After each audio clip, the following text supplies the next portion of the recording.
Então, lembrando, a orquídea não é uma planta que você semeia, tá? E ela se desenvolve em 15, 20 dias, floresce. Não, a orquídea ela tem um metabolismo muito lento. E por ser muito lento, ela se nutre de uma forma muito lenta também. E a gente vai e coloca adubo, vai e coloca fungicida, vai e coloca isso, vai e coloca... Então a gente vai tendo um monte de características, tá? Vai colocando um monte de coisas sobre a planta e no final a gente está, ao invés de ajudar a planta, está fazendo mal à planta, tá? Então nutrição sim, equilibrada. Controle, sim, equilibrado, mas nunca sobrecarregando com nutrientes, nunca sobrecarregando com defensivos, sempre proporcionar assim, o melhor possível para a planta. Vamos lembrar de um detalhe bem simples. Como a planta vive na natureza, tá? Como a planta se desenvolve na natureza. A orquídea está lá, no alto da árvore, está quietinha, tá? Ela recebe água quando chove. Recebe nutriente pela água quando chove. Por que pela água quando chove? A fuligem natural, o inseto que morre, as fezes do passarinho que estão ali. Quando chove é lavado, vem para as raízes. E é ali que ela se nutre, de uma maneira bem lenta. Aí eu vou e falo assim, não, eu faço uma adubação que funciona. Eu adubo as minhas plantas todos os dias. Recomendo 1 grama por litro, eu uso 2 gramas por litro. Ó, perfeito. Os bulbos chegam até a rachar de tão nutrida que está a planta. Legal, uma porta de entrada maravilhosa para a doença, né? Então a gente tem que tomar muito cuidado com essa questão de nutrição. É importante nutrir, é importante adubar, mas comedidamente. É importante cuidar, comedidamente. Nada em exagero, nada em Duas perguntas. No caso da circulação de ar, é importante ter uma circulação, mas não vento, na verdade, né? Que ela vai propagar o fungo. Perfeito, perfeito. Circulação de ar não é colocar um ventilador sobre a planta. Tá? Mas melhorar o espaçamento entre elas para que o ar possa circular com mais facilidade. Que não sei se ocorre com vocês. Eu vou dizer por mim. Eu tenho planta que está uma encostada na outra e se eu puder apertar um pouco mais para colocar mais uma no meio, eu aperto. Tá? Ou seja, se eu falar, as minhas plantas estão bem arejadas, não é o ideal. Eu precisaria arejar um pouco mais. Mas se eu puder apertar um pouquinho mais, eu aperto. E outro comentário... Como a gente usa muito a cauda bordaleza, no começo perguntava para todo mundo sobre a cauda bordaleza. E o pessoal condenava, jogou, morreu. Aí com o tempo eu fui entendendo que era a questão da estética, a mancha azul na flor. Mas não era bem o que o pessoal explicava. Depois eu fui descobrindo que os antigos só usavam isso. Sim. Tá? E a cauda bordaleza, ela funciona assim. É um fungicida que não tem o que discutir. Funciona sobre todos esses grupos de fungo sem problema nenhum. Funciona porque a gente entra com princípios diferentes. Primeiro é a fitotoxicidade do cobre. Tá? Então o cobre, ele é fitotóxico.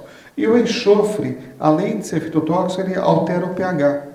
E quando você altera o pH, você causa uma reação naquele micro-organismo que está causando a doença. Então a associação enxofre e cobre, ela já está bem estudada na literatura, fala-se muito a respeito, conhece muito, então é dosar legal essa informação e utilizar, né?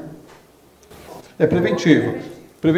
Agora, se você quiser curativo, tenho a doença, eu tenho que resolver, tá? Eu posso usar curativo. E o legal é que, por exemplo, cauda bordaleza você encontra em sachêzinho já pronto, você só dissolve na água e aplica, tá? Então, em relação à cauda bordaleza, ou num ataque, numa doença, tem algumas coisas que podem ser realizadas. Primeiro, identifique a doença. Aplico hoje. Tá? No caso da cauda bordaleza, daqui a uma semana eu volto a aplicar. Eu aplico hoje, o que eu apliquei hoje já tem que segurar. Tá? Daqui a uma semana eu aplico para reforçar a dosagem. Se você não percebeu mais nenhuma manifestação, daí a 15 dias você aplica preventivamente. Se você percebeu que ainda está se manifestando, volta a aplicar. Tá? Então você tem assim, um limite de quanto você aplica e você tem um limite de tempo entre as aplicações. Se eu quiser fazer uma comparação mais simples em relação a isso, quando o médico me prescreve um antibiótico, tá? Esse aqui você toma de 8 em 8, esse você toma de 12 em 12, esse você toma 1 por dia. Na realidade, esse período não é o médico que está dizendo, mas são testes clínicos que mostram qual é o período que você pode ter entre um e outro, esse espaçamento. Então, no uso de um fungicida, no uso de uma cauda bordaleza, no uso de uma cauda sulfocálcica, qualquer que seja ele, no uso de inseticida, é você ter essa informação. Então, muitas vezes a pessoa vai lá e fala assim, ó, passei uma vez, acabou. Tudo bem, você passou uma vez, acabou, mas não significa que você deteve a doença. Você passou uma vez, daí uma semana você vai lá e dá uma olhada, dá uma outra passadinha, no caso dessas caudas. No caso de um fungicida, de um inseticida, de um bactericida, a gente tem que seguir mais a prescrição daquele grupo de produto mesmo. Tá? Pode ser uma semana, 15 dias, um mês, 6 meses, aí depende de cada um deles. Tá? Horário da aplicação. Então, vamos lá. Nós temos algumas questões que são controversas em relação a isso. Primeiro, nunca nas horas mais quentes do dia. Então, aplicar nesse horário, jamais. Tá? Plantas na época de inverno, eu devo aplicar pela manhã. Na época de verão, preferencialmente, no final da tarde, já início de noite. Tá?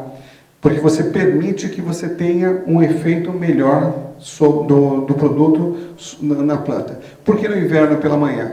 Porque você vai aplicar com água, correto? Pulverizar.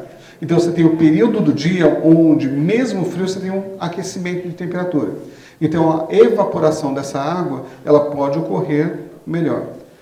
Quando a gente aplica no inverno, no período da noite, as gotículas acabam não evaporando, então você tem mais contato de umidade, pode ajudar até a propagar a doença ao invés de segurar. Então é seguir mais ou menos isso. Inverno pela manhã, verão no período já quase escurecendo. Tá? Se desse para aplicar no escuro, seria melhor ainda.